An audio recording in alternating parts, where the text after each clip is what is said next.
আসসালামু আলাইকুম, কেমন আছেন সবাই? আশা করি আপনারা সবাই ভালো আছেন। আমরা খুব ভালো আছি। আজকে হচ্ছে আমার জিশানকে সলিড দেওয়ার সেকেন্ড ডে। তো আজকে আমি আর বাবুকে বাইরের যে কেনা খাবারটা ওইটা দিচ্ছি না। আজকে হচ্ছে আমি বাসায় সেটা মেক করব, আর সেটা হচ্ছে গাজরের পিউরি। তো আমি যেরকম বলেছিলাম যে একটা খাবারই হচ্ছে 3 দিন করে দিতে হবে। আর এই 3 দিনের নিয়মটা কেন, যাতে আপনি যে খাবারটা দিচ্ছেন ওই খাবারটা যদি ওর অ্যালার্জি থাকে আর পেটে যদি এটা সহ্য না হয়, তখন এর রিয়াকশন হবে, ওর গায়ে অ্যালার্জি হবে। তখন আপনি বুঝতে পারবেন যে আপনি যে খাবারটা দিচ্ছেন ওকে, সেই খাবারটা ওর জন্য প্রযোজ্য না। তো এই কারণে হচ্ছে যে 3 দিন করে খাবারটা দেওয়া হয়। তো আজকে যেহেতু দ্বিতীয় দিন, আমি যথারীতি ক্যারট পিউরি করেছি বাসায়। প্রথমে গাজরটাকে সিদ্ধ বসিয়ে দিয়েছি। আপনারা চাইলে এটাকে ভাপেও নিতে পারবেন। যদি ভাপিয়ে নেন তাহলে তো অনেক ভালো, আর যদি সিদ্ধ করে নেন তাহলে যে সিদ্ধ করা পানিটা থাকবে ওইটা আর আপনারা ফেলবেন না। যদি ফেলে দেন তাহলে গাজরের যে মানে এক্সট্রা ভিটামিন গুলো সেগুলো কিন্তু পানির সাথে চলে যাবে। তো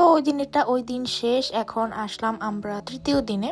তো আমার বাচ্চা যে দুধটা খায় ওই দুধটা হচ্ছে আমার শেষ হয়ে গিয়েছিল, তো আমি আবার রিফিল করে নিচ্ছিলাম। এখানে সবগুলো দুধের কৌটায় কিন্তু লেখা থাকে যে কোন বয়সে ওদের কতটুকু দুধ দিতে হবে, কতটুকু ওদের প্রয়োজন এবং কত ml আমি কতটুকু দুধ দিব, সব কিন্তু মেজারমেন্ট করা ওখানে লেখা থাকে। যেমন 30 ml এর জন্য 1 চামচ, 60 ml এর জন্য 2 চামচ, তারপরে 90 ml এর জন্য 3 চামচ, এরকম।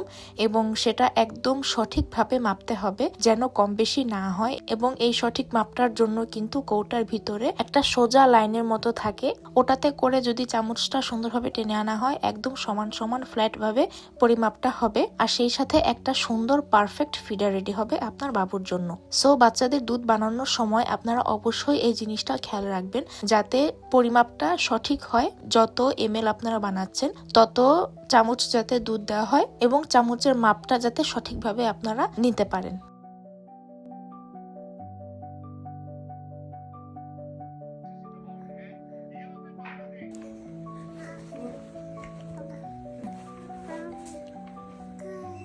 তো আজকে হচ্ছে আমাদের সলিড শুরু করার চতুর্থ দিন। যেহেতু 3 দিন আমি ওকে ক্যারট পিউরি দিয়েছি, তো আজকে হচ্ছে আমি একটা নতুন খাবার ওকে দিব।